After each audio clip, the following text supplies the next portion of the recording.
Hey YouTube.com, I'm Jason Ward from MakingStarWars.net, and today I'm going to be talking about Star Wars The Mandalorian.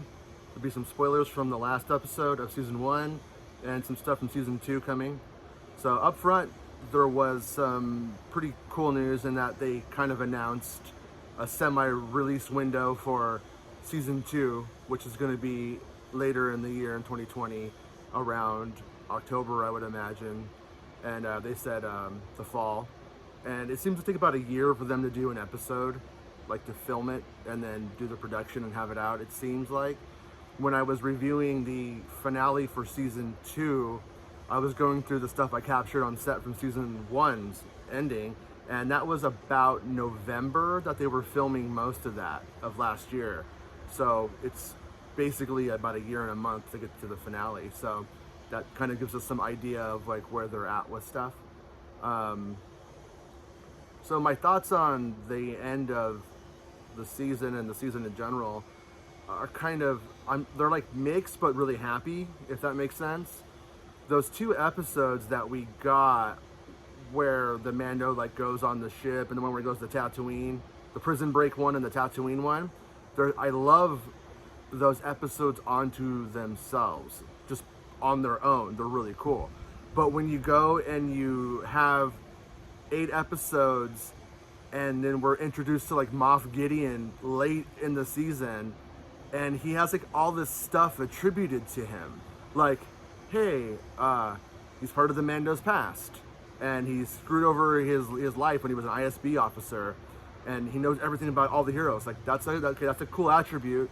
And he has death troopers and that's cool, and all those stormtroopers, that's cool, and he kills all of them because he's a nut. That's cool. He has the Darksaber, that's cool. He gets in his own TIE fighter and wears his own armor, pretty cool. Like, it's all this cool stuff, but there's not a lot to the character that we know right now. There's not anything to like latch onto. There's no psychology to him. There's nothing that he wants that we know about other than a baby Yoda. So he's the equivalent of some parents at Christmas time trying to get baby Yoda plushes that aren't available yet. It's kind of what it comes down to. And I do believe they're going to make him cool. I do believe that that stuff will happen. I think that the writing and the actor are stellar. So I think it'll get there. I have faith in it. But I do question the choice to do those 2 episodes in this season instead of developing these characters and giving them more depth. Especially on the bad guy side, because the Mando kind of has a villain of the week kind of vibe to it. You know, there was like the client, he's gone, and he was just very functional. And Werner Herzog was awesome. I'm sad he's gone as a character, but I also didn't see Werner Herzog playing a Star Wars character for like 10 years or something. So I never expected him to really last that long anyways. The Darksaber was cool to see.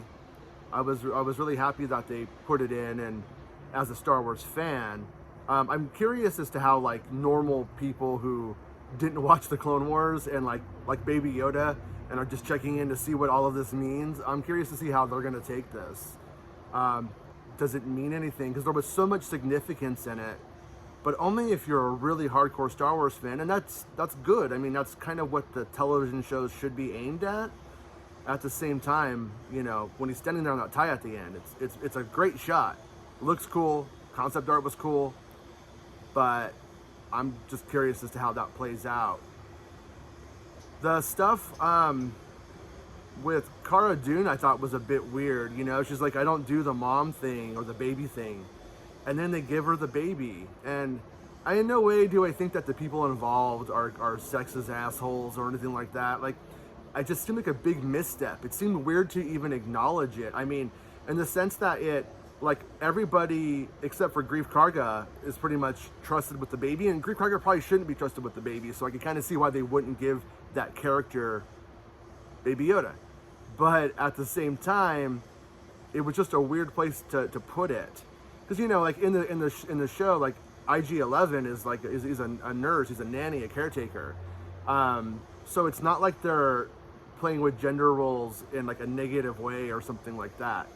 But I just thought that was a bit strange.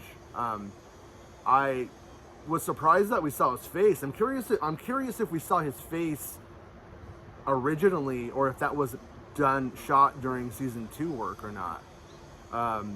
It was cool to see it. It wasn't that big of a surprise. He wasn't super interesting looking under the mask. I kind of wonder if it was worth all the build up to that, but it was still cool to see, and still cool that I can see them playing with that on an emotional side, in the sense that if he can't show his face, like, how is he going to connect with somebody? How is he going to romantically connect with somebody? It kind of seemed like he took his helmet off to get down with that Twi'lek chick, and she didn't seem to really. She implied that it happened, and he didn't fight it. So it seemed like if it was bullshit, he would have said, "Nah, I don't get down with crazy Harley Quinns with slugs on their head." But he didn't say that. He was just like, whatever. But I also thought Grief Karga was.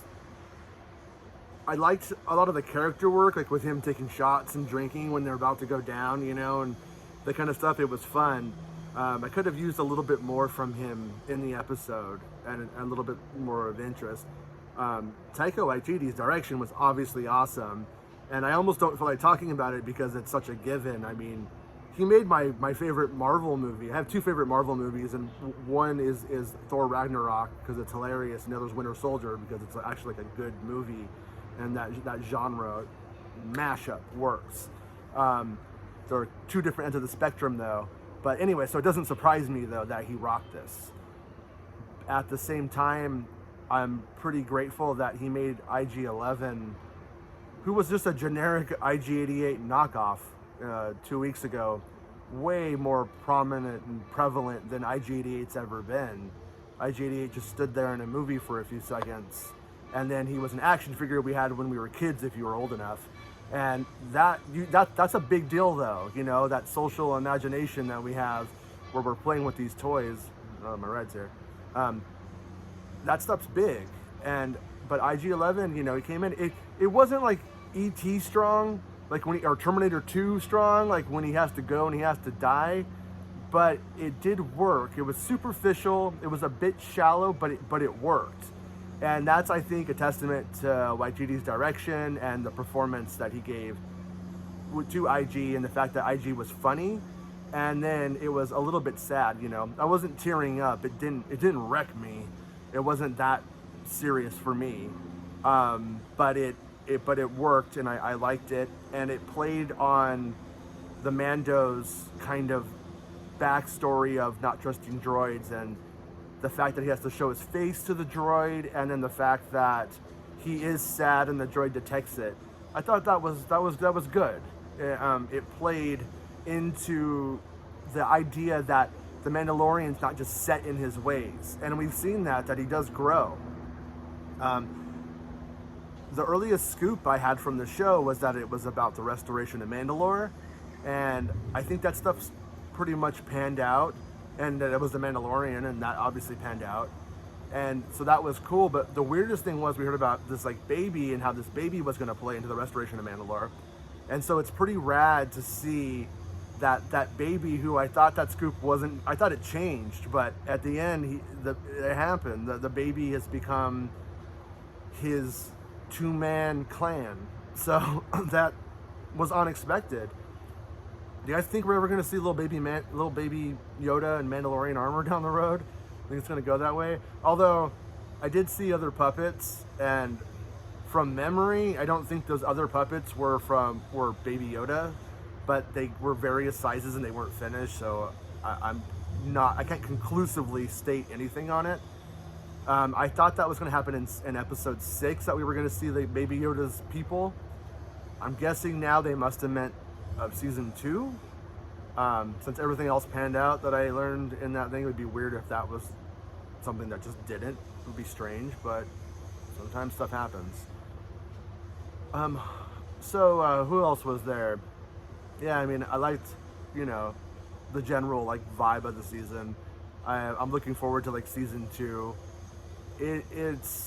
I've watched every episode a couple of times, and that's usually a really good sign for me. Like with the Clone Wars, I watched every Clone Wars episode probably 3 times the week that it came out until the next one showed up. And I've done that with this show. But whereas like with Star Wars Rebels, a show I didn't connect with for very long, or I stopped, my connection with it just stopped. I would watch them and be like, okay, next, what, you know, what's coming up? And so all of that was, you know, fine. But so I think I'm digging this show more than I think.